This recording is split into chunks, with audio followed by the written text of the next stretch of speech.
ان کی یہ بات میرے لیے ایک طرف تسلی تھی، لیکن دوسری طرف ایک ایسی حقیقت جسے میں قبول نہیں کر پا رہی تھی۔ میں نے سوچا کہ اگر میرے نصیب میں اچھے لوگ بھی ہیں تو ان کے ساتھ ایک ایسا شخص کیوں ہے جو نہ صرف ان کے لیے بلکہ میرے لیے بھی عذاب بن چکا ہے۔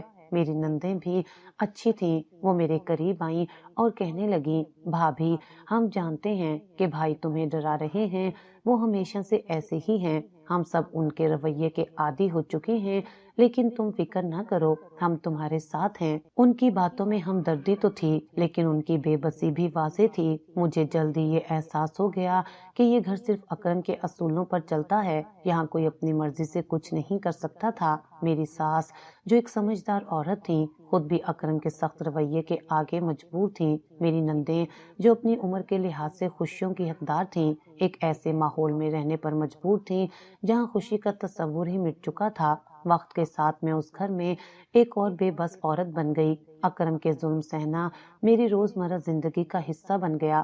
میں نے سوچا تھا کہ شادی کے بعد میری زندگی میں خوشیاں آئیں گی، لیکن یہاں تو ہر دن ایک نیا امتحان تھا۔ میرے خواب، میری خواہشات سب ایک ایک کر کے ختم ہو رہے تھے۔ میں نے خود کو ان عورتوں کی ٹیم میں شامل پایا جو پہلے ہی اکرم کے ظلم کے آگے جھک چکی تھیں۔ ہم سب ایک دوسرے کا سہارا تھے، لیکن اپنی اپنی بے بسی کے ساتھ جینے پر مجبور تھے۔ مجھے یہ سوچ کر حیرت ہوتی کہ اکرم جیسے انسان نے ان سب کو کیسے قابو میں رکھا ہوا ہے۔ اس کے ظلم نے ہم سب کو ایسا بنا دیا تھا کہ ہم اس کی ہر بات ماننے پر مجبور تھے۔ یہ گھر اکرم کا تھا اور یہاں صرف اس کی مرضی چلتی تھی۔ ہم سب اس کے اصولوں کے قیدی تھے اور ہماری زندگیاں ایک ایسی قید میں تھیں جن سے نکلنا ممکن نہیں تھا۔ ہر روز اکرم کی سخت باتیں اور رویہ میرا دل توڑتے رہے، لیکن میری ساس اور نندوں کی محبت مجھے جینے کی تھوڑی بہت ہمت دیتی رہی۔ میں نے ان کے ساتھ رہ کر یہ سیکھ لیا کہ اپنی خوشی کا خیال چھوڑ کر دوسروں کا سہارا بننا شاید اس گھر میں جینے کا واحد راستہ ہے۔ یہاں ہر عورت کے پاس اپنی کہانی تھی، لیکن سب کہانیوں کا انجام ایک ہی تھا، اکرم کی مرضی کے مطابق زندگی گزارنا۔ اور میں بھی اب ان کہانیوں میں شامل ہو گئی تھی، اپنی قسمت پر شکوہ کرتی، لیکن اپنی بے بسی کے آگے سر جھکاتی۔ شادی کے بعد ایک مشرقی عورت ہونے کے ناطے میرے دل میں ہمیشہ یہی خواہش تھی کہ میرا شوہر مجھ سے خوش رہے۔ میں نے سوچا تھا کہ اپنی خوبصورتی، محبت اور خدمت کے ذریعے اکرم کا دل جیت لوں گی۔ میں خوبصورت تھی اور یہ بات مجھے معلوم تھی، لیکن اکرم کے رویے نے مجھے جلد ہی یہ سمجھا دیا کہ اسے میری خوبصورتی سے کوئی غرض نہیں تھی۔ پہلے میں نے اپنے ظاہری حلیے کو بہتر بنانے کی کوشش کی۔ میں روز آئینے کے سامنے کھڑی ہو کر سوچتی کہ اکرم کو کیا پسند ہوگا۔ میں نے شوخ رنگوں کے کپڑے پہننے شروع کیے، اپنے بالوں کو مختلف انداز میں سنوارا اور ہلکا سا میک اپ کرنے لگی، یہ امید کرتے ہوئے کہ شاید وہ میری طرف متوجہ ہو۔ لیکن جب بھی وہ آتا، وہ یا تو میری طرف دیکھتا ہی نہیں یا کوئی ناگوار تبصرہ کر دیتا۔ ایک دن جب میں نے خاص طور پر تیار ہو کر اس کا استقبال کیا تو اس نے سرسری نظر ڈال کر کہا، یہ کیا حال بنایا ہوا ہے، تم پر یہ رنگ بالکل اچھا نہیں لگتا۔ میری امیدوں پر جیسے پانی پھر گیا۔ میں نے سوچا کہ شاید میں غلط کر رہی ہوں، اس لیے میں نے دوسرے طریقے آزمائے۔ ایک دن میں نے اس کے پسندیدہ کھانے بنانے کا سوچا۔ میری ساس نے بتایا تھا کہ اکرم کو مرغن کھانے پسند ہیں۔ میں نے اپنی پوری توجہ اور محنت سے اس کے لیے قورمہ پلاؤ اور گرم روٹیاں بنائیں۔ جیسے ہی اس نے کھانے کی میز پر آ کر پہلا نوالا لیا، اس کے چہرے پر ناگواری کے آثار نظر آنے لگے۔ پھر وہ بول اٹھا، یہ تم نے کیا بنایا ہے؟ نہ اس میں نمک ٹھیک ہے، نہ مرچ۔ کھانا پکانا آتا بھی ہے یا سیکھنا پڑے گا؟ میرا دل جیسے ٹوٹ گیا۔ میں نے اپنی محنت پر پانی پھرتے دیکھا، لیکن میں نے ہار نہ مانی۔ ایک دن میں نے سوچا کہ شاید اس کے دن بھر کی تھکن دور کرنے کے لیے میں اس کا خیال رکھوں تو وہ خوش ہو جائے گا۔ میں نے اس کے کپڑے دھو کر استری کیے، اس کے کمرے کو صاف ستھرا رکھا اور رات کو چائے بنا کر اس کے سامنے پیش کی، لیکن اس نے بجائے شکر ادا کرنے کے الٹا مجھے جھڑک دیا۔ چائے بنانے کی بھی تمہیں سمجھ نہیں، اس میں دودھ زیادہ ڈال دیا ہے۔ ہر کوشش ناکام ہوتی جا رہی تھی۔ ایک دن میری ساس نے مجھ سے کہا، بیٹی مرد کو خوش کرنا آسان نہیں ہوتا، خاص طور پر اکرم جیسے مرد کو۔ وہ خود زندگی سے خوش نہیں ہے تو کسی اور سے کیا خوش ہوگا۔ میں نے اس کی بات سمجھنے کی کوشش کی، لیکن میرے دل میں ایک خواہش تھی کہ میرا شوہر مجھ سے محبت کرے، مجھے قبول کرے۔ میں نے پھر سے ایک اور کوشش کی۔ میں نے اس کے آرام کا خیال رکھنا شروع کیا۔ جب وہ آتا تو میں اس کے جوتے ترتیب سے رکھتی، پانی کا گلاس دیتی اور اس سے دن بھر کی باتیں پوچھتی، لیکن اس کے جوابات ہمیشہ مختصر اور سرد ہوتے۔ ایک شام میں نے خاص طور پر اس کے لیے قیمتی تحفہ خریدا۔ میں نے اپنی ساس سے مشورہ کر کے اس کے لیے ایک اچھی سی گھڑی خریدی۔ جب میں نے وہ گھڑی اسے دی تو اس نے حیرانی سے پوچھا، یہ کیا ہے؟ میں نے کہا، یہ آپ کے لیے ہے، میں نے آپ کو خوش کرنے کے لیے خریدی ہے۔ لیکن وہ ہنس کر بولا، یہ تم نے کیا سوچ کر خریدی؟ مجھے ایسی چیزیں پسند نہیں ہیں۔ ہر بار جب میں اس کے قریب ہونے کی کوشش کرتی وہ مجھ سے اور دور ہو جاتا۔ میں نے دن رات یہی سوچتے ہوئے گزارے کہ آخر ایسا کیا کروں جو اسے خوش کرے، لیکن ہر بار میری کوشش ناکام رہتی۔ اکرم کے رویے نے میرے دل کو ٹکڑوں میں بانٹ دیا تھا۔ میں اکثر راتوں کو اپنے آنسو چھپاتی، یہ سوچتے ہوئے کہ کیا یہ میری زندگی کی حقیقت ہے؟ کیا میرے نصیب میں یہی لکھا تھا کہ میں ایک ایسے شخص کے لیے کوشش کرتی رہوں جو میری کسی بات سے خوش نہیں ہو سکتا؟ لیکن پھر بھی میں نے ہمت نہیں ہاری۔ شاید ایک دن وہ میری کوششوں کو سمجھے اور مجھے قبول کرے۔ یہ امید اب بھی میرے دل کے کونے میں زندہ تھی۔ زندگی کے ہر پل میں مایوسی اور غم کے سائے چھائے ہوئے تھے، لیکن ایک دن ایسا ہوا جب میں نے اکرم کو خوش دیکھا۔ یہ لمحہ اس وقت آیا جب اس کا کزن اپنے 2 سالہ بیٹے کے ساتھ گھر آیا۔ میں نے اکرم کو پہلی بار ہنستے اور خوشی سے چہکتے ہوئے دیکھا۔ وہ اس بچے کے ساتھ کھیل رہا تھا، اسے گود میں اٹھا کر باہر لے گیا اور اسے چاکلیٹ اور کھلونے بھی لے کر دیے۔ میں حیران تھی کہ یہ وہی شخص ہے جو ہر وقت غصے اور چڑچڑے پن میں رہتا تھا۔ بچے کے ساتھ اس کا رویہ دیکھ کر مجھے ایک عجیب سی خوشی ہوئی۔ میں نے اپنی ساس کی طرف سوالیہ نظروں سے دیکھا، گویا پوچھ رہی ہوں کہ یہ کیا ماجرا ہے۔ میری ساس نے دھیمی آواز میں کہا، اکرم کو بچوں کا بہت شوق ہے، لیکن صرف بیٹوں کا۔ اگر تیرے ہاں اولاد ہو جائے اور وہ بیٹا ہو تو شاید اس کا رویہ بدل جائے۔ وہ بیٹے کے لیے ترس رہا ہے اور بیٹا ہی اس کے دل کو نرم کر سکتا ہے۔ ان کے الفاظ میرے دل میں ایک امید کی کرن بن کر اترے۔ میں نے سوچا شاید یہی وہ لمحہ ہے جس سے میں اپنی زندگی کو بہتر بنا سکتی ہوں۔ شاید ایک بیٹا میرے اور اکرم کے رشتے کو مضبوط کر دے۔ اس دن سے میری دعائیں اور خواہشیں بدل گئیں۔ میں ہر نماز کے بعد اللہ سے رو رو کر دعا کرنے لگی کہ مجھے اولاد کی نعمت عطا کرے اور وہ نعمت بیٹے کی صورت میں ہو۔ میری ہر سوچ، ہر خواب اور ہر دعا میں اب صرف ایک ہی تمنا تھی کہ میں اکرم کے بیٹے کی ماں بن جاؤں۔ میں نے اپنی زندگی میں ایک نیا مقصد پایا۔ میں نے اپنے آپ کو صحت مند رکھنے کی بھرپور کوشش کی۔ میں نے غذائیت سے بھرپور کھانے کھانا شروع کیے، طبی مشورے لینے لگی اور اپنے جسمانی اور ذہنی سکون کا خیال رکھنے لگی۔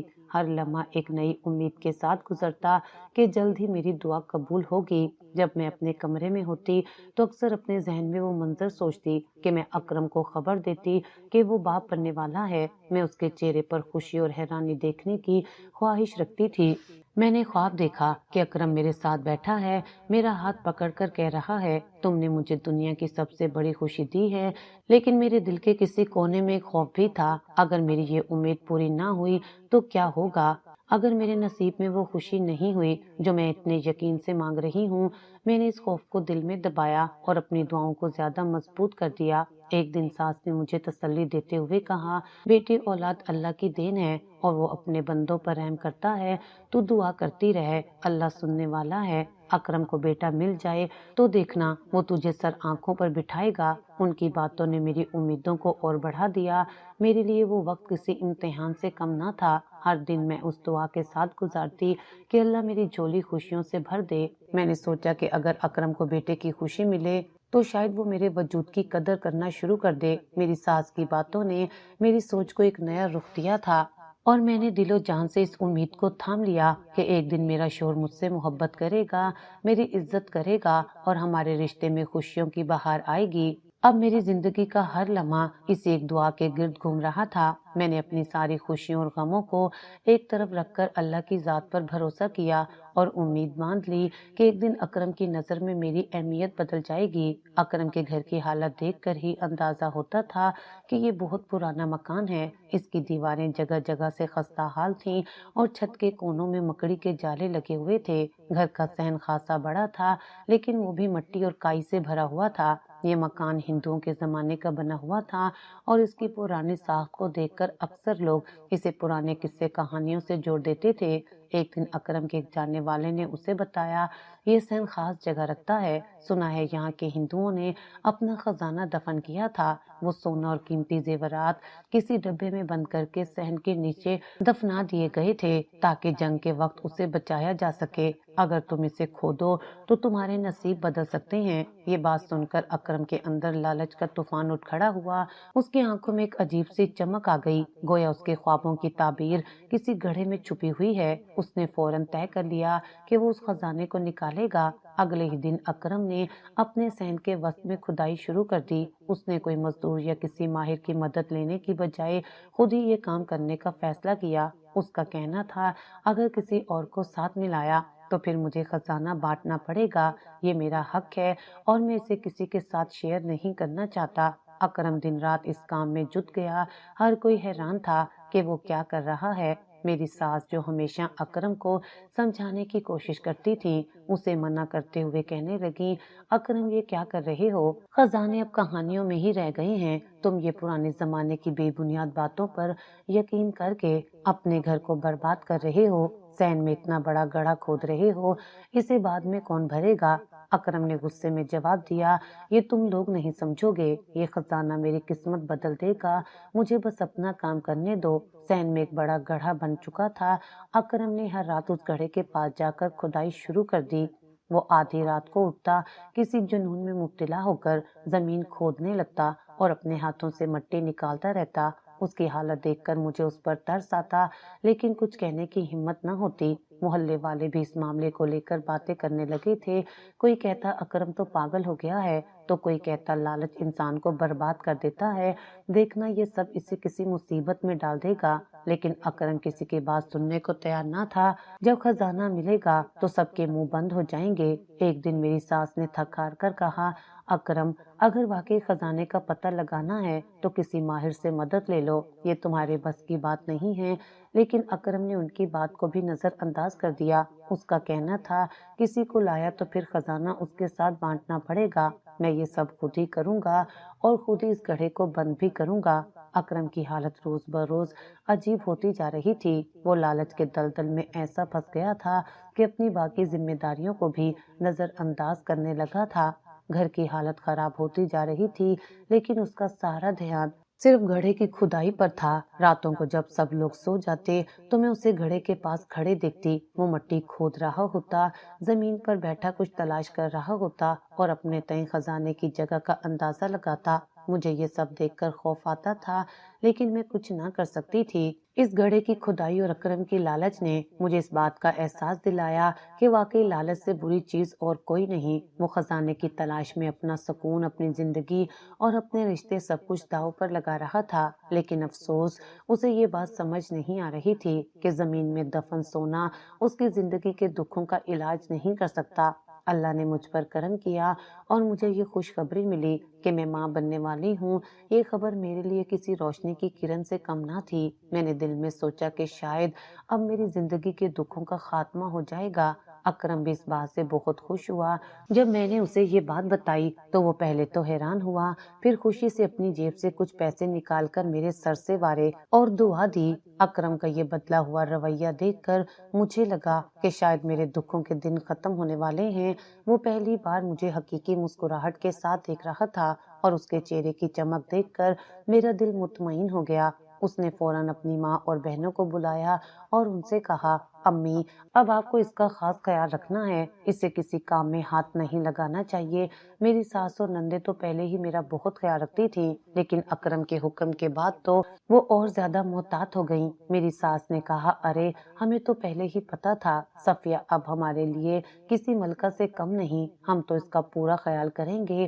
یہ سب سن کر میں بہت خوش ہوئی، میرے دل میں امیدیں جاگ اٹھیں کہ شاید یہ وقت میرے اور اکرم کے رشتے میں مثبت تبدیلیاں لے آئے گا۔ اکرم بار بار یہی کہتا، ہمارے گھر بیٹا آئے گا، ہمارا وارث آئے گا۔ اس کی باتوں میں خوشی جھلکتی تھی۔ اس نے تو یہاں تک کہہ دیا کہ اس نے اپنے بیٹے کا نام بھی سوچ لیا ہے۔ لیکن ایک دن میں نے ہمت کر کے اکرم سے کہا، اگر بیٹی ہوئی تو؟ یہ سننا تھا کہ اس کا چہرہ تاریک ہو گیا۔ اس نے فوراً غصے سے کہا، خبردار، ایسی منحوس بات منہ سے مت نکالنا، ہمارے گھر بیٹا ہی ہوگا اور کچھ نہیں۔ میں اس کا غصہ دیکھ کر حیران رہ گئی۔ میں نے سوچا کہ شاید وہ مذاق کر رہا ہے، لیکن وہ اپنے لہجے میں سنجیدہ تھا۔ وہ مزید کہنے لگا، اگر بیٹی ہوئی تو وہ میری نہیں ہوگی، میں اسے اس گھر میں نہیں رکھوں گا۔ یہ سن کر میری آنکھوں میں آنسو آ گئے۔ میں نے دھیرے سے کہا، تو پھر کہاں لے جائیں گے؟ اس نے سختی سے جواب دیا، یہ مجھے نہیں پتا، لیکن یہاں صرف بیٹا پیدا ہوگا۔ میں نے یہ بات اپنی ساس کو بتائی۔ انہوں نے گہری سانس لی اور کہا، بیٹی، میں نے پہلے ہی کہا تھا کہ اکرم کو بچوں کا بہت شوق ہے، لیکن صرف بیٹوں کا، وہ بیٹیوں سے نفرت کرتا ہے۔ اب تم بس دعا کرو کہ تمہارے ہاں بیٹا ہی پیدا ہو۔ میری ساس کے یہ الفاظ میرے دل میں گونجنے لگے۔ میں نے ان کے چہرے پر مایوسی کی جھلک دیکھی اور ان کی آنکھوں میں بے بسی کا عکس بھی۔ میں سمجھ گئی کہ اس گھر میں عورت ہونا کتنا بڑا جرم سمجھا جاتا ہے۔ میں نے اپنی زندگی کے دن دعاؤں میں گزارنے شروع کر دیے۔ میرا دل چاہتا کہ خدا اکرم کی سوچ کو بدل دے، لیکن اندر ہی اندر مجھے یہ بھی پتا تھا کہ اس کی سوچ کبھی نہیں بدلے گی۔ وہ صرف ایک بیٹے کو اپنی زندگی کی خوشی سمجھتا تھا اور بیٹے کے تصور سے ہی اسے نفرت تھی۔ اکرم کا رویہ اب بھی بدلاؤ کے مراحل سے گزر رہا تھا، لیکن وہ میرے ساتھ نرم لہجہ اختیار کرتا تو دوبارہ کبھی وہی سخت اور تلخ زبان بولنے لگتا۔ اس کے مزاج کی یہ بے ترتیبی میرے لیے اذیت کا باعث بن رہی تھی، لیکن میں نے ہمت نہیں ہاری۔ میں نے دل میں عہد کیا کہ چاہے کچھ بھی ہو، میں اپنی اولاد کی حفاظت کروں گی، چاہے وہ بیٹا ہو یا بیٹی۔ اکرم نے گڑھے کو اتنا کھود لیا تھا کہ اب وہ پورے گھر کے صحن میں ایک کھچا کھچ سوراخ کی طرح نظر آنے لگا تھا۔ گڑھا اتنا گہرا ہو چکا تھا کہ تقریباً 8 سے 10 فٹ تک کی کھدائی ہو چکی تھی۔ مٹی اتنی نرم اور گیلی ہو گئی تھی کہ جیسے ہی پاؤں رکھتے مٹی میں دھسنا شروع ہو جاتے۔ سب لوگ اکرم کو کہتے کہ وہ پانی کی طرف جا رہا ہے اور شاید اس گڑھے میں پانی ہی نکلے گا، مگر اکرم نے ان سب کی باتوں کو نظر انداز کیا۔ وہ اس گڑھے میں سے خزانہ نکالنے کے لیے مسلسل کھدائی کر رہا تھا اور اس کی نظریں صرف اپنی کامیابی کی طرف مذکور تھیں۔ وہ ہر دن گڑھے میں مزید کھدائی کرتا اور رات کو بھی اٹھ کر کام کرتا۔ اس کا ماننا تھا کہ اس کی محنت جلد کامیاب ہو جائے گی، مگر حقیقت میں وہ صرف اپنی بے وقوفی میں غرق ہو رہا تھا۔ اکرم کا یہ طرز عمل میرے لیے بے حد پریشانی کا باعث بن رہا تھا۔ وہ گڑھا کھودنے کی حد تک تو پہنچ چکا تھا، لیکن اس کا رویہ میرے ساتھ دن بدن سرد اور سخت ہوتا جا رہا تھا۔ مجھے لگتا تھا کہ اس کا دل کبھی بھی میرے لیے نرم نہیں ہو سکتا۔ میں مسلسل اس کوشش میں تھی کہ گھر کا ماحول خوشگوار بنے، لیکن مجھے اندر ہی اندر یہ خوف تھا کہ میرے شوہر کا رویہ کبھی بھی مثبت نہیں ہوگا۔ اس نے کبھی میری عزت نہیں کی اور محبت کو تو سوال ہی پیدا نہیں ہوتا تھا۔ میں نے گھر بچانے کی کوششیں شروع کی، کیونکہ میں جانتی تھی کہ اگر میرا گھر ٹوٹ گیا تو میری بہنوں کے رشتہ داروں کو کیا جواب دوں گی؟ وہ کہیں گے کہ بڑی بہن تو اپنا گھر نہیں بساتی، تو باقیوں کا کیا ہوگا؟ یہی سوچ کر میں اس رشتے کو سنبھالنے کی کوشش کر رہی تھی۔ ایک دن میں نے ڈاکٹر کے پاس جا کر پوچھا کہ کیا میرے ہاں بیٹا ہونے والا ہے یا بیٹی؟ ڈاکٹر نے مجھے تسلی دیتے ہوئے کہا کہ ابھی آپ کی پہلی اولاد ہے، اس معاملے میں فکر مند ہونے کی کوئی ضرورت نہیں، بیٹی ہو بھی گئی تو بعد میں اللہ کا کرم ہوگا اور بیٹا بھی ہو جائے گا۔ ڈاکٹر کی باتیں سن کر مجھے کچھ سکون آیا، مگر میں جانتی تھی کہ میرے شوہر کے لیے یہ کوئی اہم بات نہیں تھی۔ وہ ہمیشہ یہی کہتا تھا کہ بیٹا ہی ہوگا اور اس کی باتوں میں شدت تھی۔ ایک دن مجھے یہ خبر بھی پہنچی کہ اکرم نے کسی رشتہ دار سے یہ کہا تھا کہ اگر بیٹی ہوئی تو میں اسے گھر میں نہیں رکھوں گا۔ یہ بات میرے دل پر گہرے زخم کی طرح لگی۔ میں نے یہ سوچا کہ اتنی شدید نفرت صرف ایک بیٹی کے لیے، کیا اس کے لیے یہ بات اتنی اہم ہے؟ کیا مجھے اپنی زندگی کے کسی حصے میں بھی محبت ملے گی؟ اور پھر وہ دن بھی قریب آ گیا جب میری ولادت کا وقت آیا۔ میں کئی دنوں سے عجیب و غریب درد میں مبتلا تھی اور جسمانی حالت بہت خراب ہو چکی تھی۔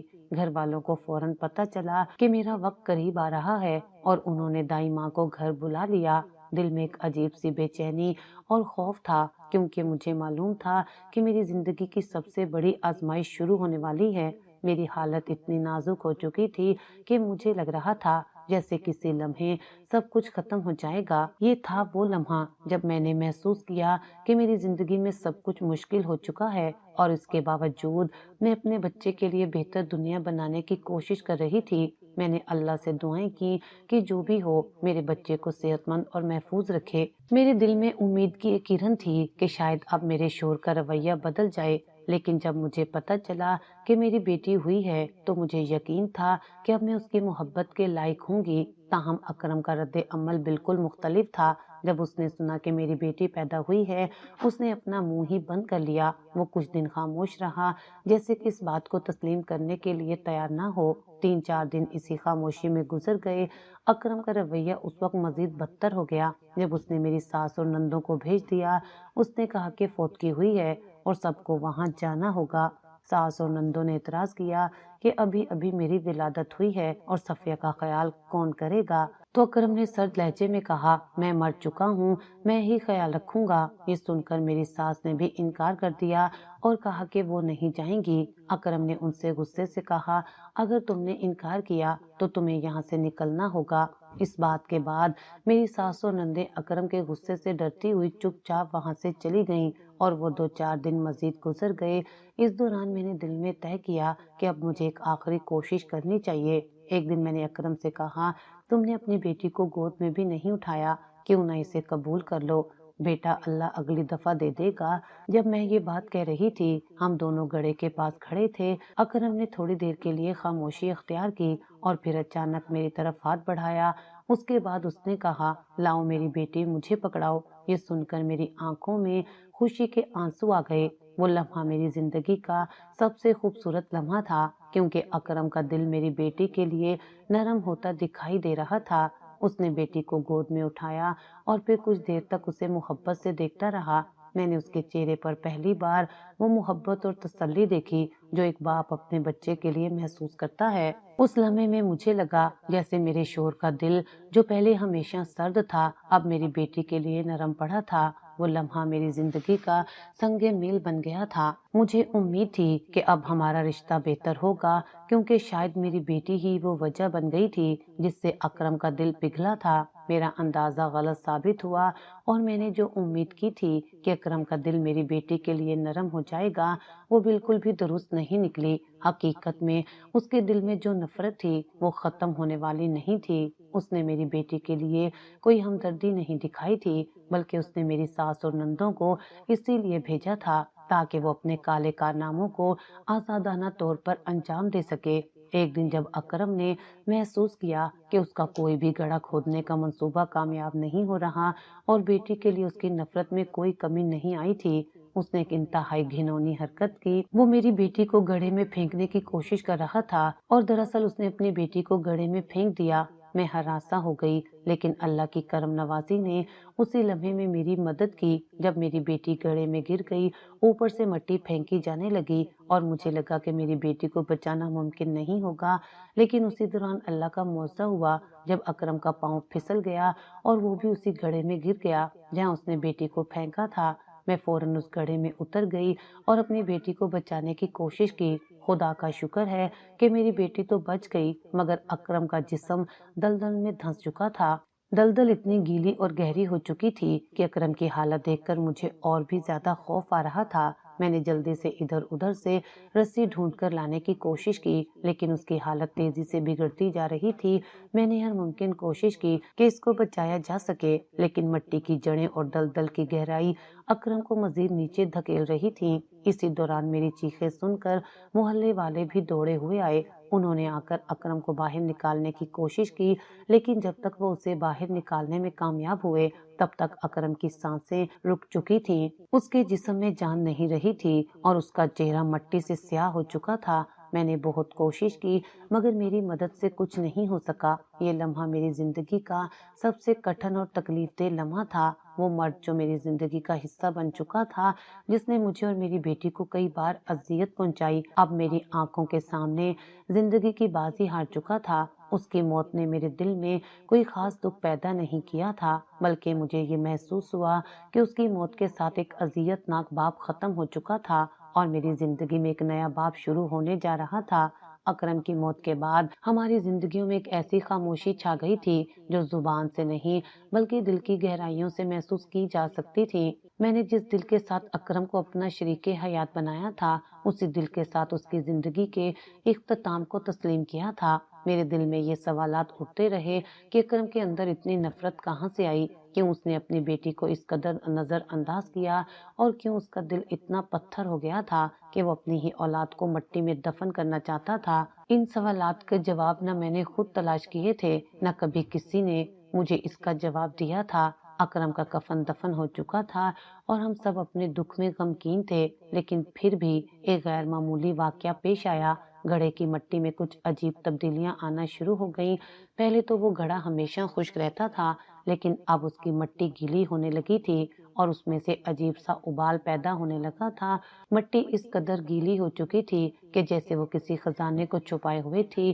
ہم نے اس گھڑے میں مزید مٹی ڈال کر اس کی سطح کو معمول پر لانے کی کوشش کی، لیکن پھر بھی وہ گھڑا ابلتا ہی جا رہا تھا۔ مجھے یہ محسوس ہونے لگا کہ جیسے یہ گھڑا کوئی سچائی چھپائے ہوئے ہے اور اس کے اندر کچھ ایسا ہے جو باہر آنا چاہتا ہے۔ ایک دن میری ساس نے کہا کہ ہمیں یہ گھر بیچ کر کہیں اور چلے جانا چاہیے۔ اس کا خیال تھا کہ یہ گھر اب کسی اور کے لیے نہیں بلکہ ہماری زندگیوں کے لیے ایک بدشگونی بن چکا تھا، لیکن یہ گھر اب کس نے خریدنا تھا اور ہمیں کہاں جانا تھا؟ یہ سوالات میرے دماغ میں گونجتے رہے اور میں نے فیصلہ کیا کہ میں یہاں سے کہیں نہیں جاؤں گی۔ میرے لیے اس گھر کا ہر کونا، ہر دیوار اور ہر گڑھا ایک داستان تھا جو مجھے اپنے دکھوں اور اکرم کی یادوں کے ساتھ جوڑتا تھا۔ میں اس گھڑے کو چھوڑ کر کہیں نہیں جانا چاہتی تھی۔ رات کے وقت جب میں گھڑے کے پاس بیٹھ کر یہ سب سوچ رہی تھی، اچانک میری نظر اس گھڑے کے اندر پڑی۔ مجھے ایسا محسوس ہوا کہ اس گھڑے میں کچھ ابھرا ہے۔ جب میں نے غور سے دیکھا تو حیرت کی بات یہ تھی کہ ایک پرانا لکڑی کا صندوق پانی کے ساتھ اوپر آ رہا تھا۔ یہ صندوق ایک قدیم اور متروک نظر آ رہا تھا، لیکن اس کے اندر سے روشنی کی ایک کرن آ رہی تھی۔ میں فوراً اٹھ کر صندوق کی طرف بڑھی اور اس صندوق کو باہر نکال لیا۔ میں نے صندوق کو کھولا اور جب اس کے اندر نظر ڈالی تو میری آنکھوں میں حیرت کی کوئی انتہا نہ رہی۔ صندوق کے اندر سونے کے سکے اور قیمتی زیورات تھے جنہیں دیکھ کر میرے قدم تھم گئے۔ یہ خزانہ اتنا قیمتی تھا کہ میں اور میری ساس اس پر یقین کرنے کے لیے تیار نہیں تھے، لیکن پھر مجھے یاد آیا کہ یہ وہی گڑھا تھا جسے اکرم نے اپنی بیٹی کو دفن کرنے کے لیے منتخب کیا تھا اور اب اسی گھڑے سے خزانہ باہر نکل آیا تھا۔ یہ ایک اشارہ تھا شاید اللہ کی طرف سے کہ جو کچھ ہم نے گزر کر سیکھا تھا وہ اب ہماری تقدیر میں تبدیلی لانے جا رہا تھا۔ ہم نے اس خزانے کا کچھ حصہ بیچ کر ایک نیا گھر خرید لیا اور ایک نئی زندگی شروع کی۔ میں اور میری ساس نے مل کر اس خزانے کو سنبھالا اور اس سے حاصل ہونے والی دولت کو ہوشیاری سے استعمال کیا۔ ہم نے ایک جنرل اسٹور کھولا جس سے ہمارا کاروبار شروع ہوا اور بہت جلد ہماری زندگی میں خوشیاں لوٹ آئیں۔ نئے گھر میں ہم نے ہر سہولت فراہم کی اور زندگی کے نئے آغاز کی طرف قدم بڑھایا۔ اب میں اور میری بیٹی ایک نئی زندگی میں جینے لگے تھے۔ میری بیٹی 6 سال کی ہو چکی تھی اور وہ ایک خوبصورت اور ذہین لڑکی بن چکی تھی۔ میں نے اپنے دل میں یہ عہد کیا کہ میں اسے اپنی زندگی کے تجربات سے سکھاؤں گی تاکہ وہ بھی اپنی تقدیر کے مالک بن سکے۔ اکرم کی موت نے ہمارے لیے ایک سبق چھوڑا تھا اور ہم نے اس سبق سے اپنی زندگی کو بہتر بنانے کی کوشش کی۔ ہم نے وہ تمام عورتیں جمع کی جو اکرم کے ظلم کا شکار ہو چکی تھیں اور ہم سب ایک ساتھ رہنے لگے، ایک دوسرے کی مدد کرتے ہوئے۔ ہم نے اپنی زندگیوں کو دوبارہ سے سنوارا۔ ہر عورت کی آنکھوں میں ایک نئی امید کی چمک تھی اور ہم سب نے مل کر اپنے دکھوں کو ماضی کا حصہ بنا دیا۔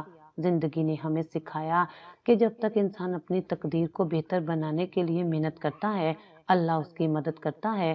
اب ہم ایک دوسرے کا ساتھ دے کر اپنی زندگی کے نئے باب کا آغاز کر رہے تھے۔ یہ خزانہ صرف مال و دولت کا نہیں تھا، بلکہ یہ ایک نشانی تھی کہ اللہ کی رضا کے بغیر کوئی چیز مکمل نہیں ہو سکتی۔ اکرم کی زندگی اور اس کے برے کردار نے ہمارے لیے ایک دردناک سبق چھوڑا تھا، لیکن اسی سبق نے ہمیں نئی راہیں دکھائیں اور ہماری تقدیر بدل دی۔ اکرم جو کبھی ہماری زندگیوں میں ظلم کی علامت بن چکا تھا، اب ماضی کا حصہ بن چکا تھا، اور وہ اپنی ماں کا برا بیٹا، اپنی بہنوں کا برا بھائی اور ایک برا شوہر اور سب سے بڑھ کر ایک برا باپ نکلا تھا۔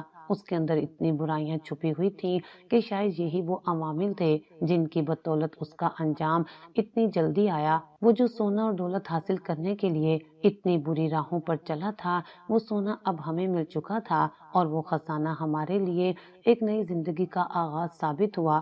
ہم نے اپنی زندگی کو بہتر بنانے کی ہر ممکن کوشش کی۔ اس خزانے کا کچھ حصہ بیچ کر ہم نے کاروبار شروع کیا، اور کاروبار سے حاصل ہونے والی آمدنی سے ہم نے ایک نیا گھر خریدا، سواری لی اور اپنے لیے نئے کپڑے، سونے کے زیورات اور دیگر چیزیں خرید کر اپنی زندگی کو خوبصورتی سے سنوارا۔ ہم نے اپنی ایک نند کی شادی بھی کر دی اور اسے ایسا جہیز دیا کہ دنیا نے دیکھا کہ ایسا جہیز بھی کسی نے دیا ہے۔ ہماری زندگی کی حالت اب بہتر ہو چکی تھی، لیکن اس سب کے باوجود ہمارے دلوں میں یہ احساس تھا کہ ہم نے اکرم کے ساتھ جو زندگی گزاری تھی وہ کبھی بھی سکون سے بھری نہیں تھی۔ ہم اس کا خوف اور جبر برداشت کرتے ہوئے بھی سانس لیتے تھے، لیکن اب ہم خوش تھے اور خود پر اعتماد رکھتے تھے۔ ہم نے اپنے تجربات سے سیکھا اور زندگی کو بہتر بنانے کی کوشش کی۔ ایک دن میں نے فیصلہ کیا کہ میں ایک ایسی تنظیم بناؤں گی جس کا مقصد عورتوں کو اپنے حقوق کے بارے میں شعور دینا ہو۔ میری تنظیم کا مقصد یہ تھا کہ اگر کسی عورت کی شادی برے انسان سے ہو جائے تو وہ اس رشتے کو بچانے کی کوشش کرے، لیکن اگر یہ رشتہ مزید نہیں چل سکتا یا اگر اس میں کوئی بہتری کی گنجائش نہ ہو تو عورت کو اپنے ہاتھ میں اپنی تقدیر لینے کی حوصلہ افزائی کی جائے۔ انہیں یہ سکھایا جائے کہ وہ اپنی زندگی کو بہتر بنا سکتی ہیں، اور اگر وہ خود کو بہتر بنائیں تو وہ اپنے اور اپنے بچوں کے بہتر مستقبل کی راہیں تلاش کر سکتی ہیں۔ میں چاہتی تھی کہ میری تنظیم ان عورتوں کے لیے ایک روشنی بنے جو زندگی میں مشکلات کا سامنا کر رہی تھیں، اور انہیں یہ دکھایا جائے کہ وہ اپنے لیے اور اپنی اولاد کے لیے خود کمائی کر سکتی ہیں اور اپنی زندگی میں تبدیلی لا سکتی ہیں۔ میں چاہتی تھی کہ ہر عورت اپنی طاقت کو پہچانے اور یہ سمجھے کہ وہ کسی بھی حال میں بے بس نہیں ہے۔ ہماری زندگی میں جو تبدیلی آئی تھی وہ صرف مال و دولت کی نہیں آئی تھی، بلکہ ہمارے اندر کی طاقت اور حوصلہ بھی بڑھا تھا۔ اکرم کے ظلم سے نکل کر ہم نے جو سکون اور خوشی حاصل کی تھی وہ ایک قیمتی تحفہ تھا، اور ہم سب اس خوشی کو دوسروں تک پہنچانے کی کوشش کر رہے تھے۔ ہم نے اپنی زندگی کو بہتر بنانے کے ساتھ ساتھ دوسروں کی زندگیوں میں بھی بہتری لانے کی کوشش کی۔ ہم نے عورتوں کو یہ سکھایا کہ وہ کسی بھی رشتے میں بندھ کر اپنی زندگی کو قربان نہ کریں، بلکہ اپنے آپ کو پہچانیں اور اپنی زندگی میں کامیابی حاصل کریں۔ ہماری تنظیم نے بہت سی خواتین کی زندگیوں میں تبدیلی لائی، اور ہمیں یہ دیکھ کر سکون ملتا تھا کہ ہم نے ان کی مدد کی تھی۔ اب ہماری زندگی کی کہانی ایک نئی روشنی کی طرف بڑھ رہی تھی۔ ہم نے نہ صرف اپنے حالات بہتر کیے تھے بلکہ دوسروں کو بھی بہتر زندگی گزارنے کی ترغیب دی تھی۔